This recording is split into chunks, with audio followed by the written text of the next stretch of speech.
Tarte tatin à l'huile d'olive inspirée de William Lamanière avec de la crème fraîche maison. Un vrai délice, la meilleure tarte tatin du monde. Voici les ingrédients de cette recette. Pour faire la crème fraîche maison, on va mettre dans un bocal un yaourt au bifidus de 150 g.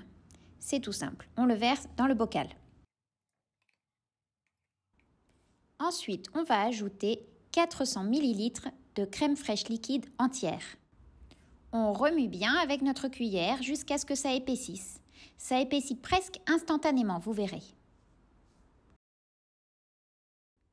Regardez-moi cette texture, c'est la première fois que je faisais de la crème fraîche aussi vite et aussi crémeuse. Incroyable. Bon, vous refermez le pot et vous gardez ça au frais jusqu'au lendemain. Voici l'appareil qui me permet de couper les pommes en lamelles, super facilement. Pour ça, c'est tout simple. Il vous suffit de bien visser la pomme. Une fois qu'elle est bien fixée dans la vis, vous mettez le petit bâton et vous le plantez dans la pomme. Ensuite, vous exercez un peu de pression du côté de la pomme tout en tournant la manivelle en vous assurant que l'appareil est bien fixé sur la table. Ça marche trop bien. Il vous suffira juste d'enlever le trognon de la pomme, c'est tout facile. Il suffit de démonter l'appareil. On recommence l'opération pour obtenir environ 800 g de pommes en lamelles. Toujours bien fixé sur le plan de travail, exercer une pression et tourner la manivelle. Ensuite, on récupère les lamelles de pommes et on les pose dans une assiette, le temps de s'occuper des autres pommes. Et maintenant, on va préparer notre caramel. Vous verrez, c'est super facile. Il suffit de mettre 200 g de sucre blanc dans une casserole et de le faire chauffer. Faites bouger votre casserole un petit peu de temps en temps pour que le caramel qui se forme en dessous puisse faire fondre le sucre du dessus. Ajoutez 50 g de beurre salé dans la casserole avec le caramel et remuez vivement. Le beurre fond et le caramel continuent à se former. À ce moment-là, vous allez ajouter environ 20 g d'huile d'olive. Baissez le feu et remuez vivement. Il faut que tout s'amalgame à peu près. C'est pas grave si c'est pas complètement homogène. Mais bon, essayez d'amalgamer tout ça le plus vite possible. Retirez du feu. Voici les moules que j'utilise pour faire cette tarte. Ce sont des moules en aluminium de 20 cm de diamètre et 6 cm de haut. Versez le caramel dans le moule et bien lissez la surface. Maintenant, on va disposer nos lamelles de pommes sur le caramel en partant du centre et en enroulant bien serré de manière à pouvoir disposer toutes nos lamelles dans ce moule. Bien évidemment, pour que ce soit plus facile, vous pouvez couper les lamelles en morceaux, sinon c'est quand même assez compliqué.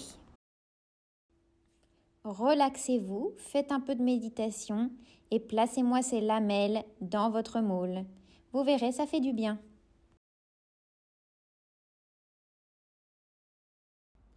Pendant que vous disposez les dernières lamelles de pommes, préchauffez votre four à 210 degrés. Arrosez les pommes avec 30 g d'huile d'olive, puis enfournez ces pommes pendant 25 minutes au milieu du four. Après 25 minutes, recouvrez les pommes avec un moule et un petit peu de poids pour que ça appuie sur les pommes. Remettre dans le four à 210 degrés pendant 25 minutes supplémentaires. Retirez le moule, puis laissez les pommes refroidir complètement. Moi, j'ai posé mon moule en alu sur une assiette et je les ai laissés comme ça à température ambiante jusqu'au lendemain. Maintenant, on va s'occuper de notre pâte feuilletée. J'utilise le couvercle de mon moule pour découper un cercle dans une pâte feuilletée pur beurre. Ensuite, je pose mon cercle de pâte feuilletée sur une plaque à four chemisée de papier sulfurisé. Je récupère également les chutes de pâte pour en faire un second cercle que j'utiliserai pour une autre tarte tatin. Étalez votre second cercle à l'aide d'un rouleau à pâtisserie de manière à obtenir un cercle de 20 cm de diamètre.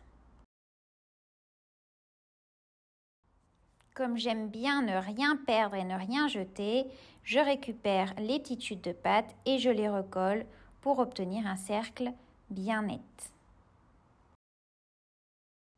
Ensuite, je pose mes 2 cercles sur la plaque à four et je vais les piquer à l'aide d'une fourchette sur toute leur surface.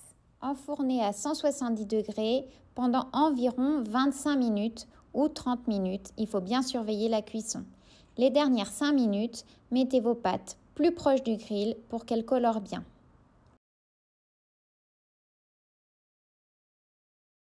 Déposez un des disques de pâte sur un plat, puis décollez la feuille de papier sulfurisé qui se trouve en dessous.